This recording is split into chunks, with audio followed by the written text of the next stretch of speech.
যারা অতৃপ্ত আত্মা, ভোটে হেরে যারা ঘরে ঢুকে গেছিলেন, এখনো ঢুকে আছেন, এই তিনজন মিলে এই যে তিনটে কাণ্ড করেছে না, এদেরকেও কিন্তু ভুগতে হবে।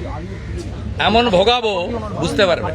সিআরপিএফ এর দুজন জওয়ান আহত হয়েছেন, একটা পুলিশের গাড়িকে জ্বালানো হয়েছে। আপনারা নিশ্চিন্তে থাকুন, প্রথমটার তো বিচার দেব, ক্যাপিটাল পানিশমেন্ট দেব। ওর বাবা যা যা চেয়েছে সব করবে মুখ্যমন্ত্রী। सिंगूर के टाटा भगाने वाला नहीं रहना चाहिए और डॉक्टर श्यामा प्रसाद मुखर्जी आना चाहिए।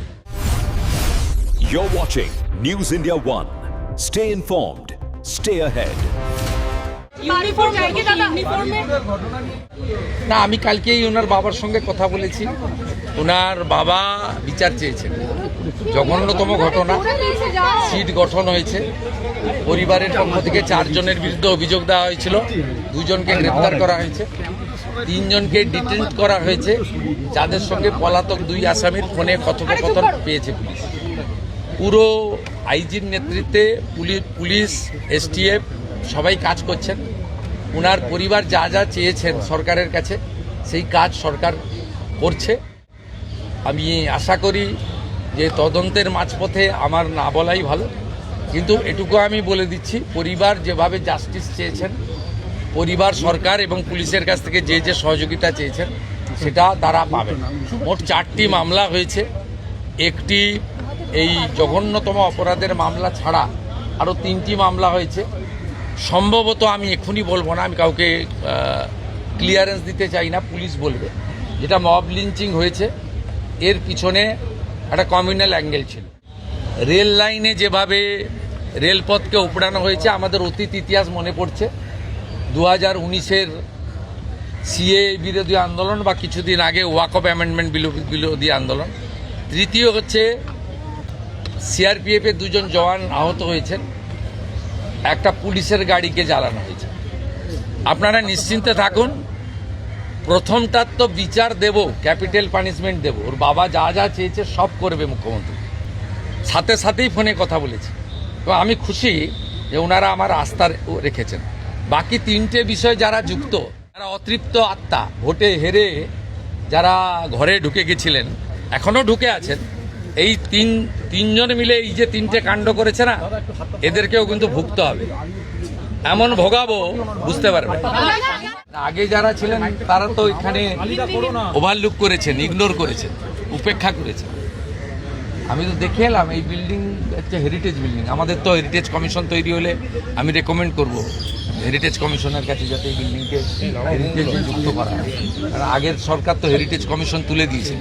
আমরা জিরাটে একটা জায়গা কিনেছি, পশ্চিমবঙ্গ সরকার, আমরা ডিড করে এগ্রিমেন্ট করে করেছি। ওখানে একটা লাইব্রেরি, স্মৃতিসৌধ। বাকিটা আপনারা অমিত শাহজির মুখ থেকে শুনবেন। सिंगूर के टाटा भगाने वाला नहीं रहना चाहिए और डॉक्टर श्यामा प्रसाद मुखर्जी आना चाहिए। मैं रिक्वेस्ट किया है स्कूल एजुकेशन मिनिस्टर को, principal secretary, higher education minister को। सिलेबस जो कमिटी होगा उसका पास मुख्यमंत्री का जो अपील है, विश है, उनको बताएगा। ये तो होना चाहिए ना। सिंगूर में टाटा का भगाना का इतिहास है, वो तो सिलेबस से हटना चाहिए। सिलेबस कमेटी ठीक करेगा, मैं प्रपोज कर रहा हूँ। सिलेबस कोई पॉलिटिकल लीडर नहीं बनाता है, लेकिन मैं प्रपोज कर सकता हूँ as a MLA of this area. भी आपने कहा कि 25 लाख रुपया देंगे। ये मेरी क्षेत्र के अंदर आता है। इस बार सरकार ने 70 लाख को 1 करोड़ किया है एमएलए ला। 125वां उनका जन्म दिवस चल रहा है। इसमें कुछ काम तो यहाँ भी होना चाहिए। लंबा इतिहास है, 1906 से 1970 तक यहाँ उन्होंने विद्यार्थी थे। उसका बाद 1924 से 1938 स्कूल का जो परिचालन कमेटी था, उनका प्रेसिडेंट था। इसका बड़ा योगदान है इनका, विद्यार्थी के नाते, परिचालित के नाते। उसको तो ठीक ठाक रखना चाहिए। पिछले एमपी एमएलए कोई काम नहीं किया, मुझे तो करना पड़ेगा। ডক্টর শ্যামাপ্রসাদ মুখার্জির হয়েছে মুখ্যমন্ত্রী, সভাপতি, চিফ সেক্রেটারি, মেম্বার সেক্রেটারি, গভর্নমেন্টের সাইড থেকে 10 জন আছে, আর বাইরে থেকে 10 জনকে নেওয়া আছে। বিশিষ্ট মানুষরা আছেন এই রাজ্যে। ওই কমিটি সারা বছর কাজ করবে এবং রাজ্য সরকার বাজেটে 200 কোটি টাকাও অ্যালট করেছে। লাগলে আরও টাকা দেওয়া, টাকাটা ফ্যাক্টর নয়।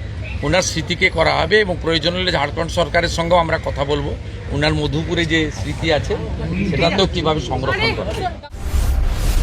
You're watching News India 1. Stay informed. Stay ahead.